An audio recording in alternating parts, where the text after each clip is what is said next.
Hey guys, welcome to my YouTube channel, or welcome back if you've been here before. My name's Liz and this is Let's Get Lizical. So today we're going to be doing a DIY turnabout stamp. I've seen a few videos for this on YouTube, but not too many. And I thought that I saw one, the one I learned from was from a Jennifer McGuire video, but I can't seem to find it on her channel. I'll try to look again. I did see another one where you can like use some kind of grid method, but I didn't like that because I don't like my patterns to be in like clean cut lines when I do this method. This is just an example of one that I've made before. I keep the templates that I make for them and I can use them again in the future. I've done this food one. This was like my tester was on the back. The snowman. I've done a few other ones too, but I think I might have gotten rid of those ones and I just keep them in the Ziploc bag. But today I'm going to show you guys how to do your own turnabout stamps. So you're going to need some kind of stamping platform. I believe this is the regular size MISTI. It's 6.5 by 8.5. There is a mini version. You're definitely going to need the 6-inch space for this, just because I do it in a 6x6 square. So what I've done is I've cut up just some copy paper into 6x6. One of them I have the grid on it, and I'm just gonna put the grid underneath this just so I can see it, just so I don't have to draw it again. It's copy paper, you can pretty much see through it. I don't know if you can see through it in this video, so maybe I'll actually draw it on this one, even if I do it in, I'll just do it in pen.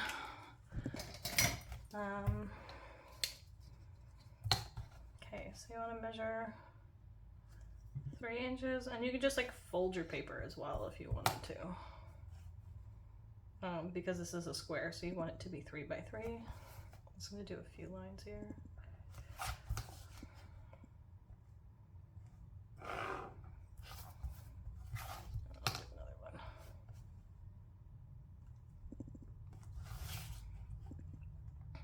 Do whatever works for you.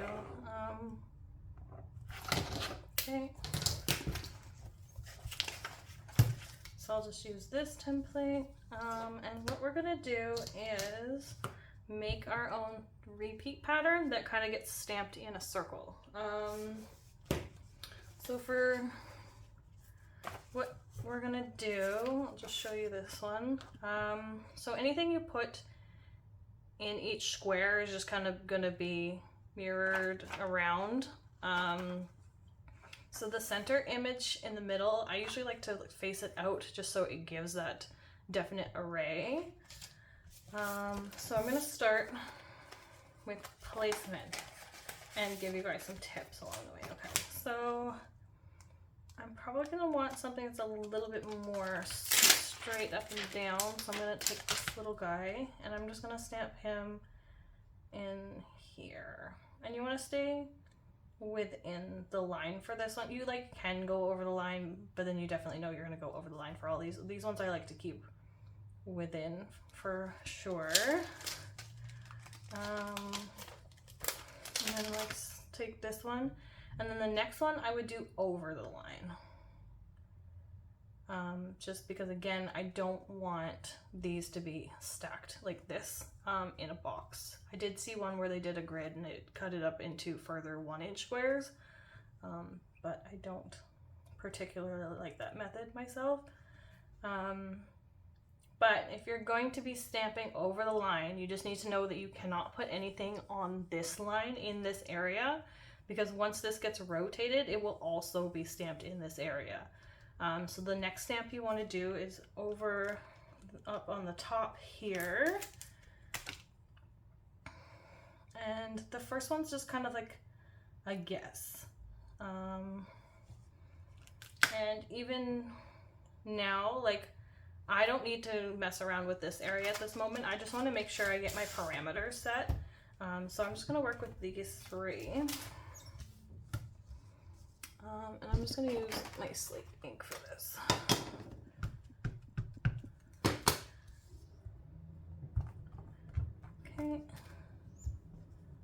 Okay, and then we're going to rotate 1/4 and then stamp it again. Okay. And then you can kind of see like how close these two are sitting, and then these ones are a bit further away. So I might actually want to move this guy down a bit. So I'm just gonna take my microfiber cloth and move him down a bit now. And I'm gonna move him over a bit more too. So I'm gonna put him about there. Okay, and then I'm gonna rotate again. This is how I do it. I kind of like when I'm doing it, I kind of adjust as I go. And then rotate it one more time.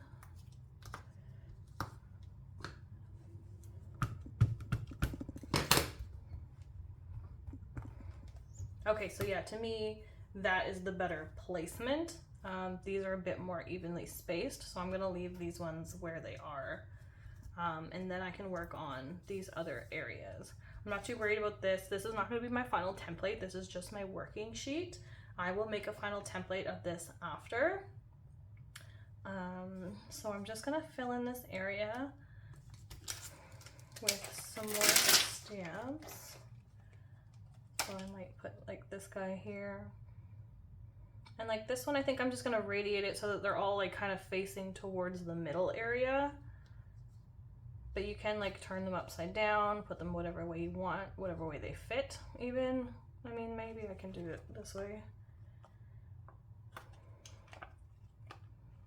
And then I'll put this guy over here.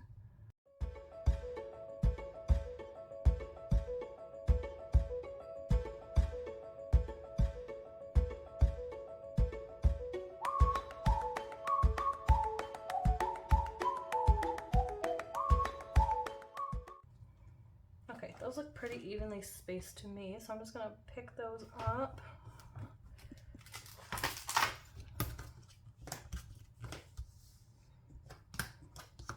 And stamp them all.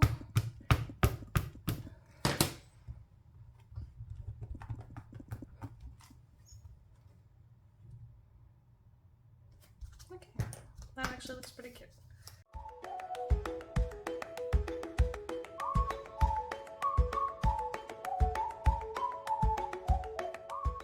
And then I can show you how to do this in different colors as well, because generally your Turnabout stamps aren't going to be in the same area. You're going to want to spread them out once you're happy with your pattern.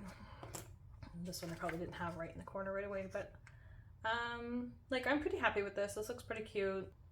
Actually, you know what? I'm going to make a new template for this because this one's a little bit messy. So I'm going to do that first, and then I'll show you what to do.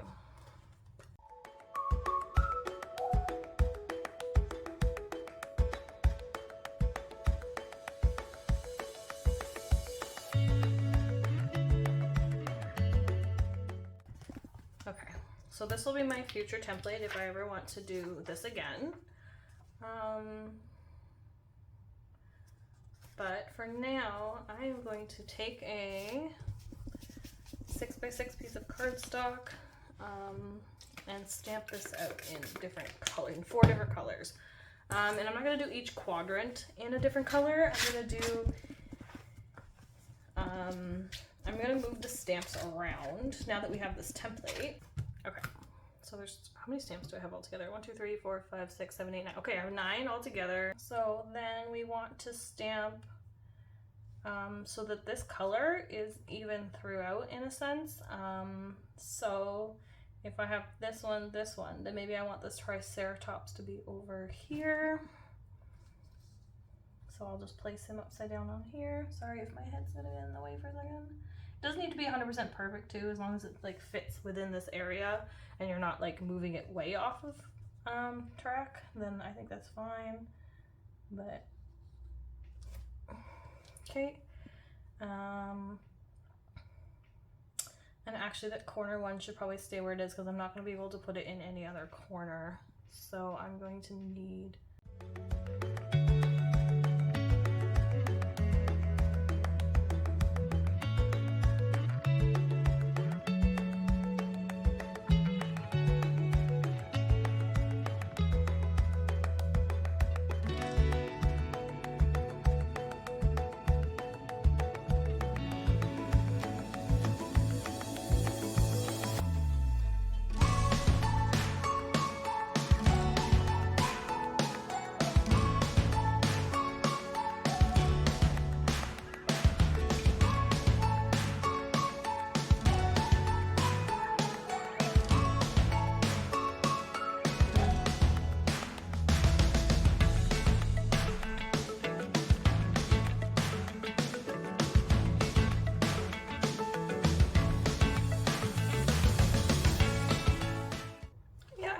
it's okay.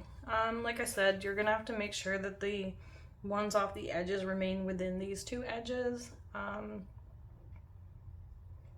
the one in this corner will not be able to go in this corner for sure.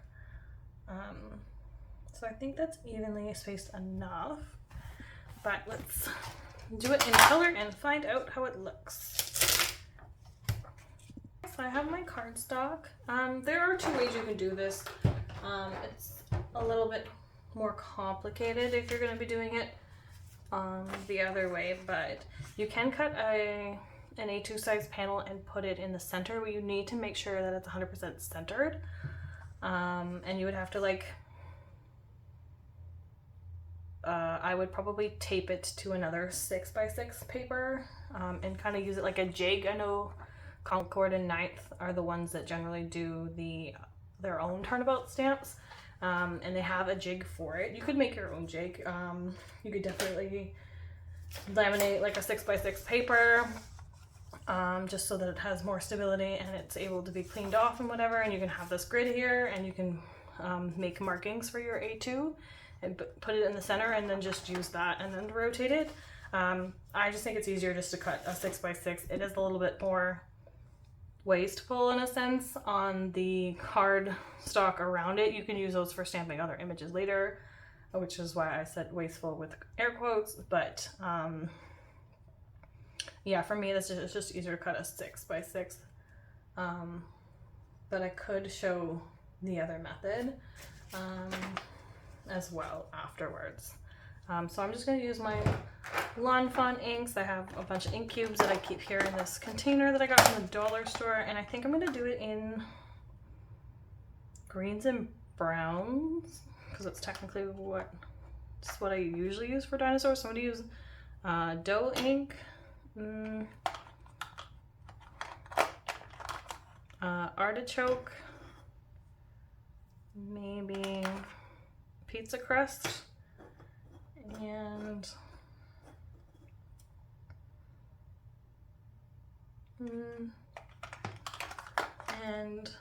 celery stick. So I'll start off with my lightest color, which is the pizza crust. Okay, and then we're gonna stamp all the images. I think I'm actually gonna stamp off to another piece of paper first, just because there might be some residual ink left on from the template that we made, just in case. Nope, that was pretty good. Okay. All right, let's get stamping for real.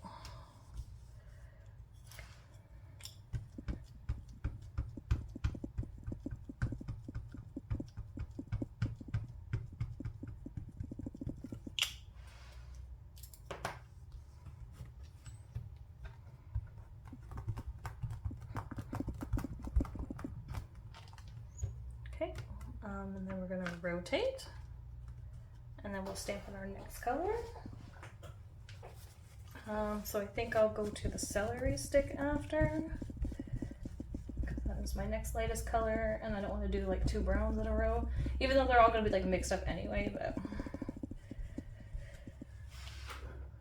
Okay, so celery stick.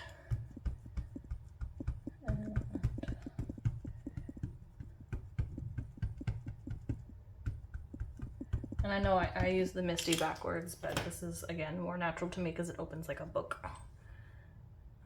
I might actually want to stamp off this one too.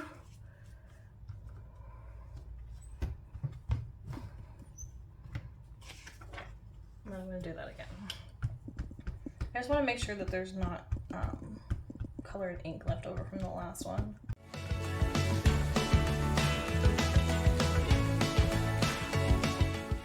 And if you wanted to, like, you could, like I said, use the same color for the whole background if you want. I did do an option of the snowmen that I originally did before, and I did them all in like a gray, so it was a nice like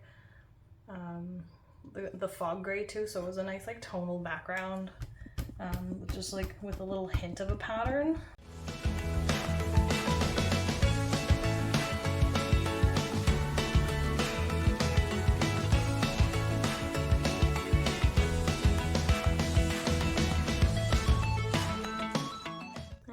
we go.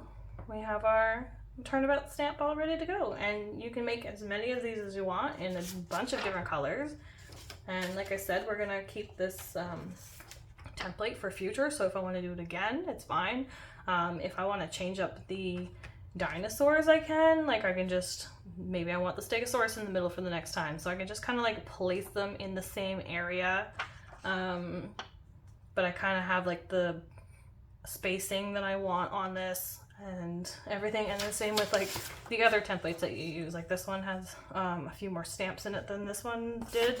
This one's a bit more of an open, this one's a bit more busy, and then even this one I used a bunch of smaller stamps. This is Mama Elephant's I think it's little food or little edibles stamp set, and then this one's the snowman agenda, and then this is the dino agenda. But this one's a lot more busy, and it was for a birthday card, so I made sure I did the cakes in the middle. I originally had the French fries in the middle, but I figured because it was a birthday card I would highlight the cakes in the center. And this was for like a very good friend of mine who is a foodie, so I always do food themed cards for her. So yeah, so once you do one of those, you kind of get the hang of it, right? Like I said, you just want to make sure that you're not interrupting this side with this side or this edge with this edge. So you want to make sure, I always put the one in the center here, and excuse me, and then I'll put one here, and then one either off to this side or off to this side, depending on what your layout is, and then do this like mock-up one first. Like I said, we messed up the placement of this first one because it was going to be a little bit too close to this and further away from this, so I kind of centered it a bit better. And then I just kind of altered that, and then you can alter as you go, but I would definitely want to make sure that you get these two lines in the placement you want, and then these center ones can just be moved around in whatever way, and it's not going to affect the other boxes at all. And then when you're picking your 4 different colors, just make sure that your sides, the only ones that are going off the side, are either on this side or the top, and the ones in the corner will only be allowed to be in this one corner unless you have a bigger Misty and you're able to put it more in the center. Like if you can, you could probably do it with this one too, but you don't have a lot of space on each side, so you wouldn't be able to do like as much off the edge as I did with this one. But you would just have to like tape your paper down and make sure you're putting it in that exact same spot when you're rotating it. So I just think it's easier to do the 6x6, and then I'm going to actually cut this panel down so that I can make a card with it. I usually want it to be 4, so I'm going to cut 1 inch off this side and 1 inch off this side. And then, like I said, like you could keep these pieces and put them on the inside of your card if you want. You could use them for a different card. And then for this side, we're going to do 5 1/4, so you want to take off 3/8 off each end if you want it to be centered. And then we have a card panel. And then I think I would take maybe something close to this artichoke color. I don't have an exact match. This is L'Enfant Noble Fur, I believe. But that's like a pretty close match. But I don't want it to be that thick because I don't like my cards to not have that white border. So I'm gonna, this is a 4 1/4 by 5.5 inch panel. Yeah. So I'm just gonna cut off 1/8 of an inch off each side, so that when I put it on my card base, I'll still have that white border. But then I can also mat this so that it doesn't 100% blend in to my background. And alternatively, I could put it on a craft cardstock base. I have, this is Michael's craft cardstock. This is Nina Desert Storm. The Desert Storm would go good with the dough ink.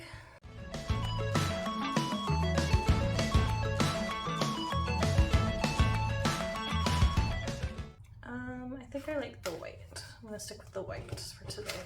So I'll just put these back. These are just pre-made card bases that I did a while ago.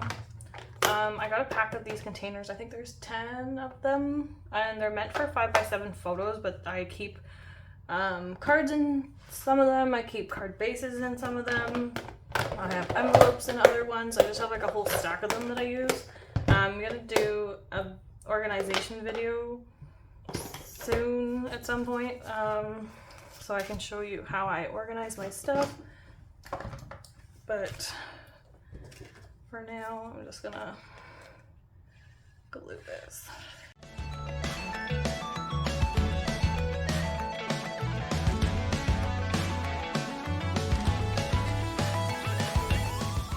And I do have the other dino set. So I also have the Me and My Dinosaur set, so maybe I would cut out one of these bigger dinosaurs and put him in the bottom corner and like color him, and then this would just be the background, and then put a happy birthday up here or something. Not gonna finish this card for today just because I don't know what I want to do with it. And I know I was going to show you how to do a smaller panel within the 6x6, but I think I'm going to save that for another video just so that this video doesn't get too long. So yeah, so that's how you make a Turnabout stamp set of your own using your own images. You can use bigger images. I like to use the agenda images from Mama Elephant just because they are smaller, and it makes it so that you can use a bunch of the images that you might not use on a normal basis, and it just allows you to use more of your stamps. You could do this with words, you could do it with a mixture of words and images. Like I said, you could do it with bigger images. It's just you won't get as many in there, so it might not be as obvious. Generally with bigger images, I like to just like stamp my own random pattern. But with smaller images, I think the Turnabout stamp option is good. And like I said, you can mass produce these, save the templates for later, and do them on multiple different occasions. You can do them all one color as a tonal background. You could do it in like 4 colors like we did here today. So yeah, that's how you do a Turnabout stamp. Let me know if this was helpful for you. Like, comment, subscribe, hit the notification bell so you don't miss any future videos. And I hope you all go have a great day. Thanks, bye!